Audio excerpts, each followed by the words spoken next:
Hello,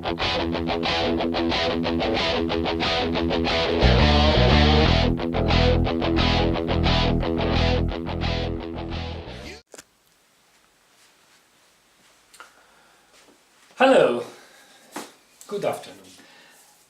Last time we have introduced the important equivalence principle, that is the bridge to pass from special relativity to general relativity.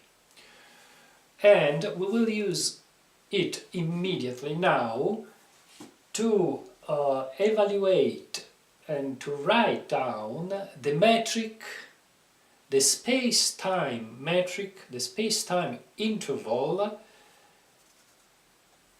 when in the presence of a big mass warping the space-time itself. So this is the very first important problem that we are going to solve using the apparatus, the mathematical apparatus of special relativity, but considering also the equivalence principle. What we will find is the famous Schwarzschild, it's very difficult to pronounce, Schwarzschild metric that is related to a big mass deforming, warping the space-time, and this is exactly the metric of space-time around a non-rotating black hole. Okay, let's start with a simple consideration. Suppose we have a big mass m here and another mass much smaller than m, than capital M, let's call it little m, that is plunging towards the mass m along a straight line towards the center of the mass. And suppose that it started to fall from an infinite distance with a zero velocity. Okay, so imagine a very, very far away little mass m from the big mass capital M starting to fall slowly towards the center of gravitation. Okay, at a certain instant of time, the little mass will fall with a certain velocity v. Okay, this is respect to a certain reference frame that is far away from the two masses, observing the situation. So here we are standing very far from these two masses, observing this free fall. This mass, little mass m, it is in free falling. Okay. Why we use the hypothesis that little m is much smaller than capital M? Because we want have a situation where the center of mass of the system is practically, for all practical purposes, is in the big mass M. So this is this is much bigger than little m. In this way we can imagine that is standing still and this is falling. Okay. Well, now, as we have seen in the in this discussing the equivalence principle, we know that the free fall object plunging towards the big mass M is in free fall, and it is an inertial reference frame. because if you imagine that this is the room falling down and there is a person inside the room, the person is floating while the room is falling down. So it is an inertial reference frame. So we can apply to it what we have learned in the special theory of relativity. In particular, we can write that the space-time interval square is equal to what? To c squared delta tau free fall, that is the proper time on board of the falling object, minus, let's call it delta sigma free fall. Well, with sigma we mean the spatial part of the space-time interval. Okay, so this is what we have seen before in the case of an inertial reference frame. Now we can transform this expression using the time and the space as measured by us, and we are in a very far inertial reference frame that is not moving respect to the big mass m, so we are in a certain sense fixed with it, but we are far. We don't feel the gravity, okay, and so we can observe from far the situation. So we know that for us big M is standing still, but the little mass m is moving with a velocity v. Suppose that we are, for instance, here very far on the same direction, so we have to work in a one-dimensional frame. It doesn't matter about the transverse direction, and we are looking with our eye at this object falling down. So how is our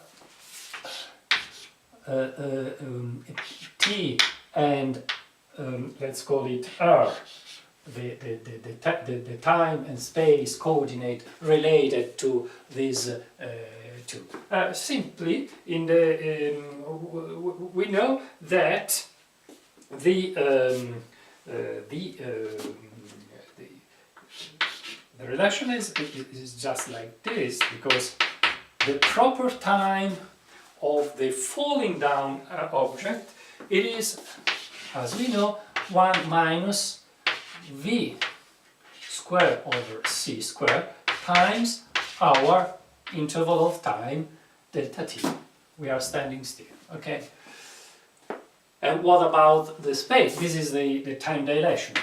The space contraction, we have that delta sigma f is equal delta r divided the square root of 1 minus v squared over c squared. Okay? Nothing new, nothing new. So we can express the space-time interval in terms of our faraway time and space coordinate, and it is like that. I have to square, because it's delta s square, it is equal to, sorry, obviously this was square and this is square, okay? So we have delta tau ff square, that is, so the formula becomes delta s square is equal to c square times this guy here square, which is 1 minus v square over c square, delta t square minus this square, delta r square divided square root of 1 minus v square over c square. And this is the expression for the space-time interval due to the fact that there is a mass here attracting the falling body m, as measured by a faraway observer, not moving, okay? Not moving, like capital N. Now, what can we do now?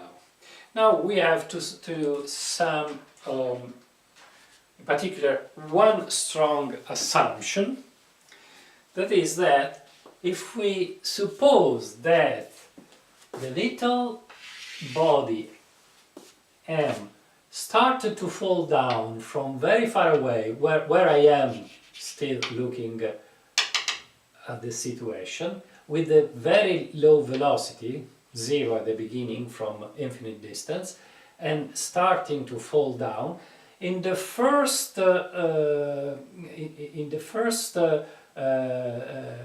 period of its fall, the velocity is not very high. It is small compared to the speed of light. So we can easily guess and assume that the classical Newtonian formula are valid for the motion of the body. In particular, we can say that the energy conservation says that at the beginning, when the body is standing still, we have just only a potential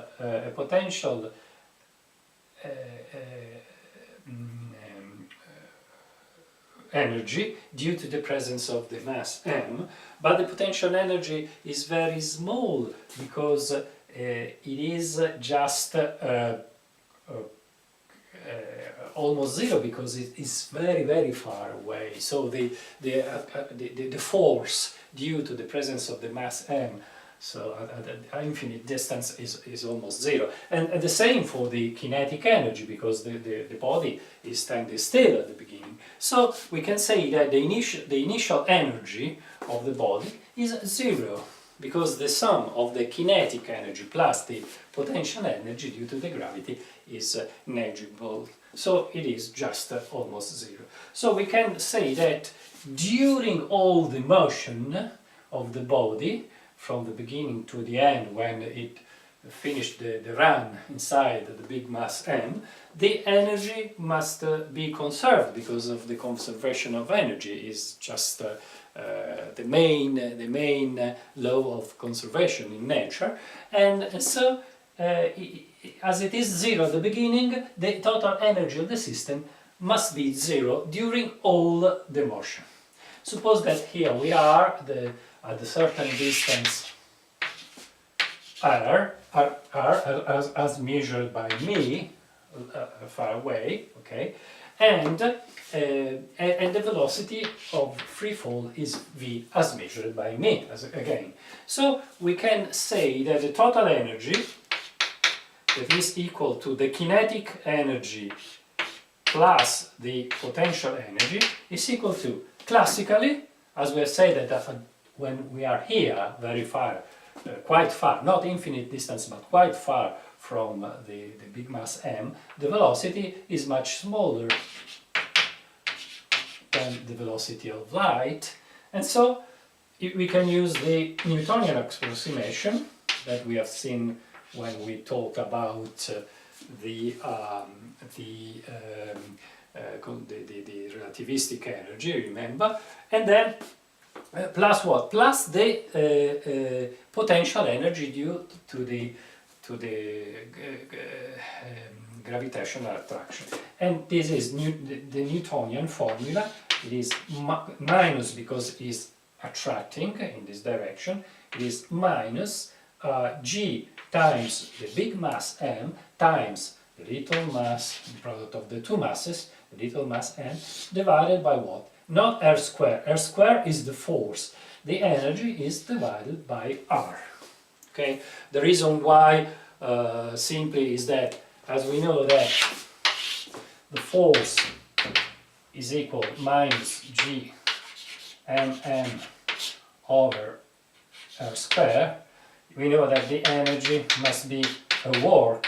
A work is a force times a distance, and if I multiply trivially by r, I get something like that. Okay? Because I multiply by r this, and so I simplify the r square and I get this. This is the reason. So at this point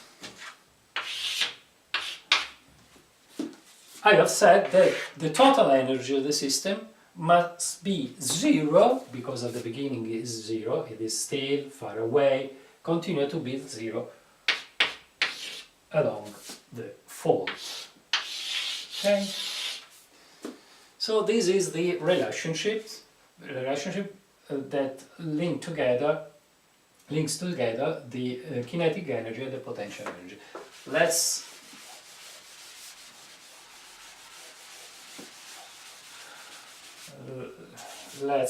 from here we can simplify and find out. Let me multiply by 2, and we find that v square is equal to g m over r.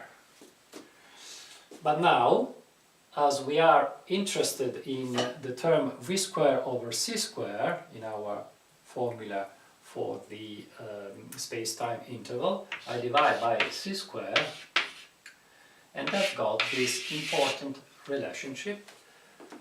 The square of the velocity of the body relative to the in terms of percentage of the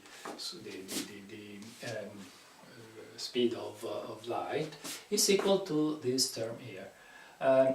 We have another interesting way to write this.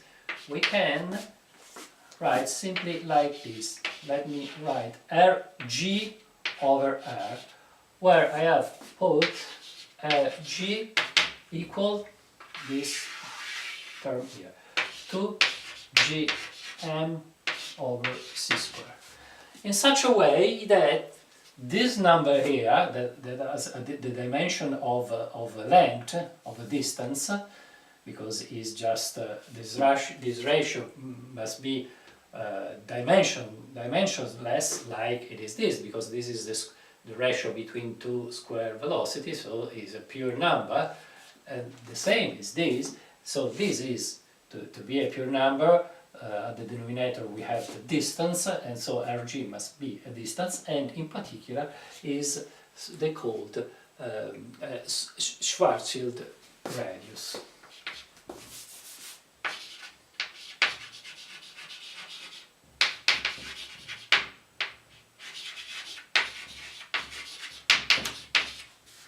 Then we will see what is the meaning of this distance here. Well, I have erased some stuff, and I have written again the formula that we obtained before in the right way, because before in the previous blackboard I had the square root. Obviously there is not the square root, because when I squared, okay, you remember that this term here was delta sigma free fall is equal delta r divided the square root of 1 minus v square over c square. But when I squared, because the original space-time interval was containing, was like that, delta s equal c square delta tau free fall square, that is this, minus delta sigma free fall, the spatial component, square. So when I square, okay, I've got this, and the square root goes away. So this is the right expression. Okay. Now, now we are ready to substitute.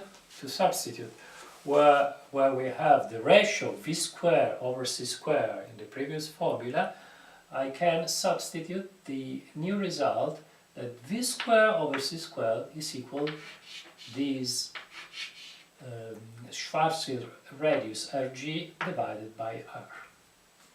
Okay, and now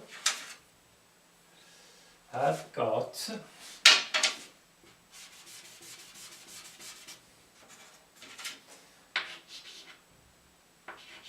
Rg over R, Rg over R. Okay, so the first thing that we can observe immediately in this important formula, first of all, let's give it a name. This is the so-called radial Schwarzschild metric. Why radial? Radial because it is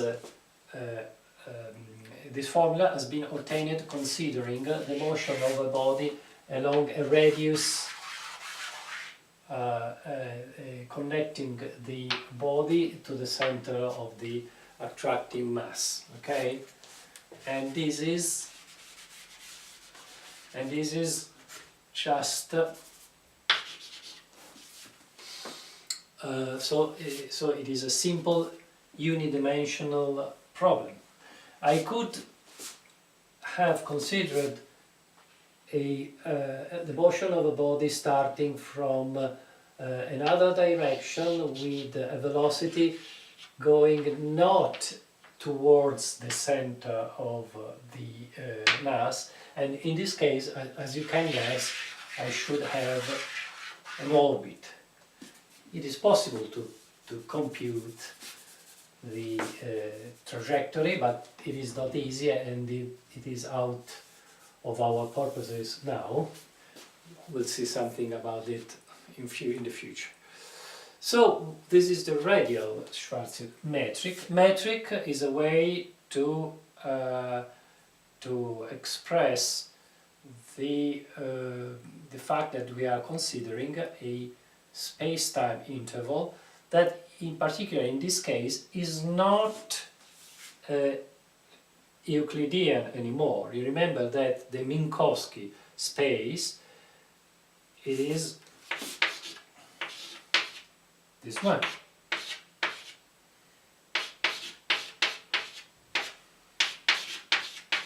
Okay, this is the Minkowski space, and this is the Minkowski metric.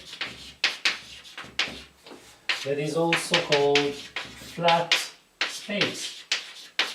Flat because it is not curved. It is an inertial frame. It is not curved, not warped by any mass distorting the space-time. In this case here we have got the mass, and we have got a different metric with these coefficients that are not, they are the same, one at the multiplying, the other one dividing, but they are not constant. They depend on the distance little r. Okay? But we can see immediately an important thing, that if you go very far away, where I observer, am far away from the gravitating mass, what happened? Happened that R is much greater than this Rg. So when this R, that is at the denominator, is much bigger than Rg, this number tends to be 0, and you can neglect it. And the result is that you find again the Minkowski space, the Minkowski metric. You see? c squared times 1 minus Rg over R. But when Rg over R tends to be 0 because R is very big, you get again the flat space. That is correct. And on the other side, when you are very near, the body M is going nearer and nearer to the mass M. If suppose that this Schwarzschild radius Lg is like this, is a number. We can calculate, depends just only on by the mass of the attracting body, because g is the gravitational constant, c is the speed of light, 2 is a number, so it depends only on the it is proportional to the mass, so bigger mass, bigger Schwarzschild radius. But anyway, it's a number. Suppose is for a black hole can be 10 kilometers, so it's just very short compared to the cosmic distances. So when this mass here comes very near to big M, what happens is that this term here is not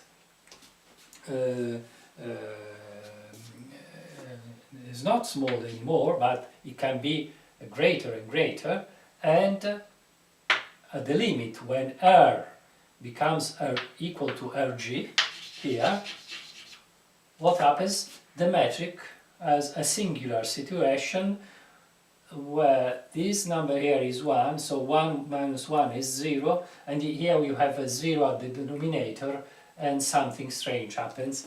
And we will see that is it is not a real singularity, but it is possible to eliminate this singularity in some way.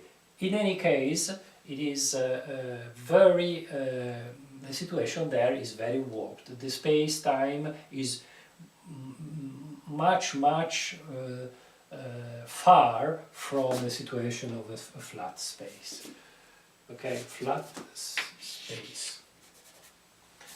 Okay, and we will see that this implies many interesting phenomena that we can study about the gravitational effects on bodies. What I have done here, I have represented the situation where the big mass M is inside the sphere with a radius Rg, and this corresponds to a proper black hole. If the mass is bigger than this number here, as in many situations, for example the Earth, the Sun, all the planets, the effective radius of the body is normally much bigger than this number here, so you have no this